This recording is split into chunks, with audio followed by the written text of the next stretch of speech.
बिस्मिल्लाहिर रहमानिर रहीम। हे समस्त जगतबासी, आज आमी शामीम आली चिश्ती आपनादेर सामने जे आलोचनाटी निये हाजिर हलाम सेई आलोचनाटी हलो आमरा पूर्वेर ग्रंथे जेने एसेछि जे एई इस्लाम ध्वंस करबे के, एई इस्लामके नष्ट करबे के एबं करेछिलो के। एई इस्लामके नष्ट करेछिलो से हलो सीमार यदि सेई नबीर समय थेके ध्वंस करे थाके किंबा इस्लाम के नष्ट करे थाके ताहले सेई सीमार किन्तु आजो आछे।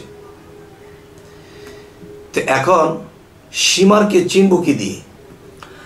आमरा सीमार के चिनब कि दिये? एकटा निदर्शन आमरा पेয়েছিলাম ग्रंथे, सेटी हलो जे सीमारेर बुके लोम थाकबे ना, सीमारेर बुके एकटा पशमो थाकबे ना। ताहले এই পৃথিবীতে যদি আমরা চলাফেরা করি, সমাজে চলি, শহর বন্দরে গ্রামে চলি, তাহলে কিন্তু সীমার যে বিষয়টি, যে বহু মানুষ এই বুকে পশম নেই, বুকে পশম নেই বলে তাদের কি সীমার বলা যাবে? আর তাদের দ্বারা কি ইসলামটা নষ্ট হবে? আসলে পৃথিবীতে অনেক আলেম আছে যারা ইসলামের পক্ষে, ইসলামকে বড় করার জন্য কথা বলে।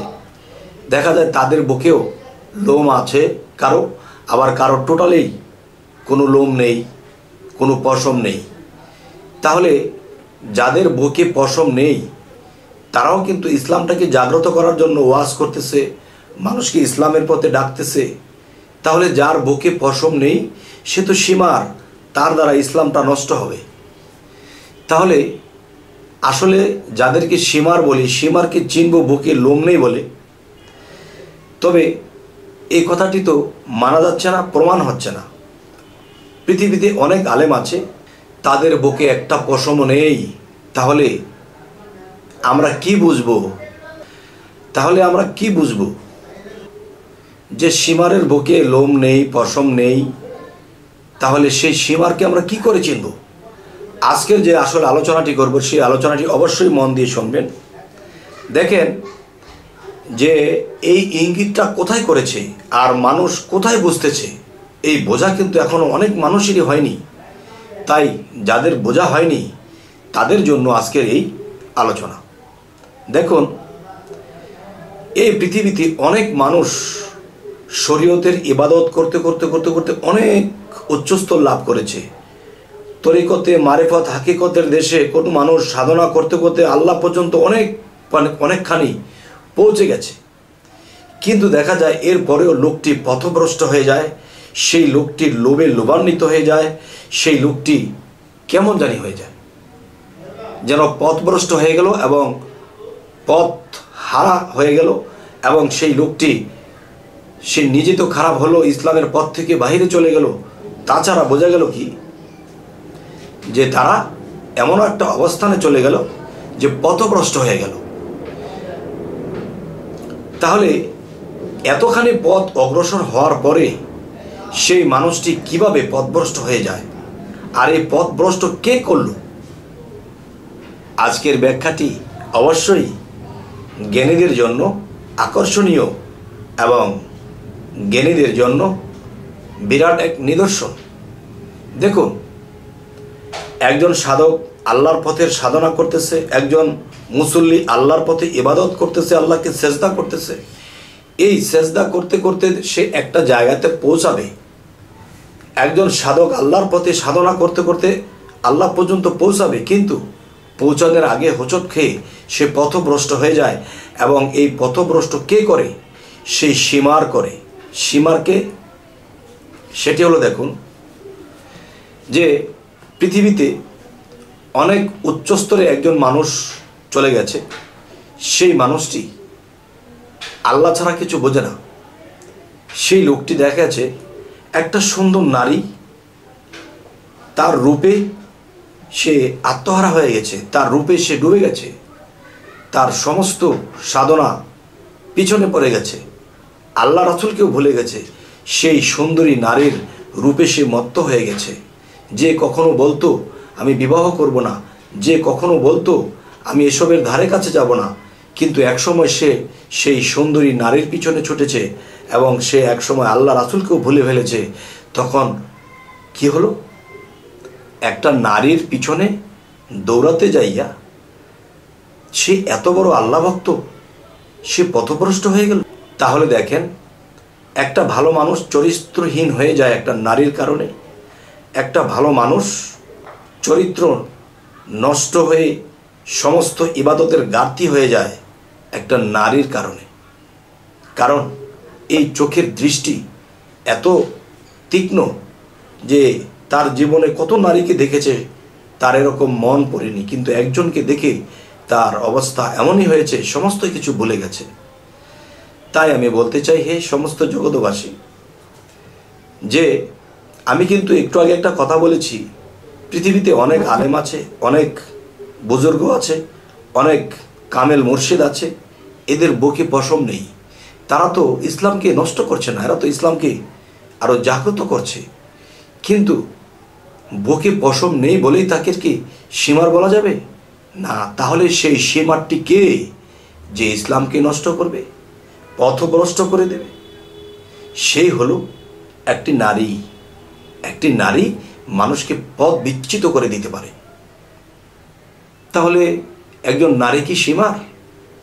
দেখেন, আমাদের ধর্মে বেশিরভাগই চাপা দেওয়া হয়েছে কথা, ফুটাস করেনি, জ্ঞানীরা এখান থেকে বুঝে নেবে।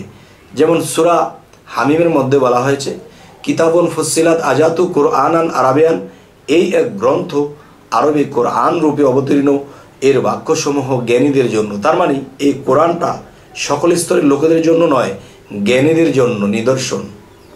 আর এখানে কি জ্ঞানটি লুকিয়ে আছে? এখানে যে জ্ঞানটি লুকিয়ে আছে সেটি হলো, দেখুন, যে একজন মানুষ একটা নারীর সৌন্দর্যের মধ্যে ডুবে গিয়ে আল্লাহ রাসূল ঘর সংসার সমস্ত কিছু ভুলে গেছে, তাহলে বোঝা গেল সেই সীমার কি? সেই সীমার একজন রূপসী সুন্দরী, সেই সুন্দরী রূপসীর বুকে কিন্তু পশম নেই। এটাই কিন্তু ইঙ্গিত। আর যদি বলেন যে না, কোনো পুরুষ লোক, না, কোনো পুরুষ লোক হলে পৃথিবীতে অনেক পুরুষ লোক আছে, অনেক আল্লাহ ভক্ত, ইসলামকে জাগ্রত করছে, ইসলামকে নষ্ট হতে দেয় না, তাহলে বোঝা গেল কি? একজন নারী, তার বুকে পশম নেই। আর এই নারী, আমরা চলবো, ফিরবো, খাবো, কিন্তু এদের থেকে সাবধান। সে আপনাকে তার রূপের ঝলকে, তার রূপের তুফানে, তার রূপের সাগরে আপনাকে তলিয়ে দেবে। তখন আপনি আল্লাহ পদের এমন একজন মানুষ ছিলেন, আপনাকে সে বিচ্যুত করে দেবে, আপনাকে পথ ভ্রষ্ট করে দেবে। তাই বলবো, হে সমস্ত জগৎবাসী, এই জন্যই কিন্তু নবীজি পর্দার কথা বলেছে। ভিতরের পর্দা তো লাগবেই, বাহিরের পর্দাও লাগবে। কারণ মিঠাই বা কাঁঠাল যদি আমরা খুলে রেখে দিই, তখন মাছি পড়বে, মাছি একে নষ্ট করে দেবে। আচ্ছা, তাহলে আজকের যেই বিষয়টি বোঝানো হলো সেটি কি? সীমারটি আমরা কোথায় পেলাম? আচ্ছা, এখন আমার যে মা বোন আছে, সারা বিশ্বব্যাপী যে মা বোন আছে, তারা হয়তো মনে মনে ভাববে, দেখো আমাদেরকে এমন একটা কথা বলল। দেখেন, যে সীমারের বুকে পশম নেই, সেই ধ্বংস করবে শান্তি, সেই নষ্ট করবে শান্তি। তাহলে আপনি মা, আপনি বোন, আপনাদেরকে বলছি না, দেখবেন এই পৃথিবীতে অনেক ঘটনা ঘটতেছে যে কোনো সুন্দরী রূপসীর রূপে সে আত্মহারা হয়ে সমস্ত কিছু ভুলে গেছে, জায়গা জমি ভুলে গেছে, বাবা মা ভুলে গেছে, আল্লাহ রাসূল ভুলে গেছে। তাহলে বোঝা গেল একজন নারী সুন্দরী রূপসী, সে একজন মানুষকে পথে তুলে আনতে পারে, আবার সে একজন মানুষকে সে ডুবিয়ে দিতে পারে। তার রূপের আগুনে, তার রূপের গভীরত্ব একজন মানুষকে আল্লাহর পথে আনতে পারে, আল্লাহর পথ থেকে বিচ্যুত করতে পারে। আচ্ছা, তাহলে আজকের যে আলোচনাটি আপনাদের সামনে কি বোঝাতে চাইলাম, যে সীমার এই ইসলামকে নষ্ট করে ফেলবে। আর সেই সীমার কোথায় গিয়ে পড়ল? যদি পুরুষের মধ্যে যাই মিলে না, যদি নারীর কাছে আসি তাহলে নারীর বুকে পশম নেই। আজকের এই আলোচনাটি আপনাদের কাছে কেমন লাগলো? আপনাদের কাছে কথাটি কি আমার প্রযোজ্য হলো? যদি আমাদের এই চ্যানেলের আলোচনা যদি ভালো লাগে, এবং অবশ্যই কমেন্টে জানাবেন আমার কথাগুলো কি সঠিক না ব্যাঠিক। আমাদের চ্যানেলটিকে সাবস্ক্রাইব করে নেবেন, পরবর্তীতে যেন ভালো আলোচনা এনে দিতে পারি। তো সকলেই ভালো থাকবেন। আল্লাহ হাফিজ।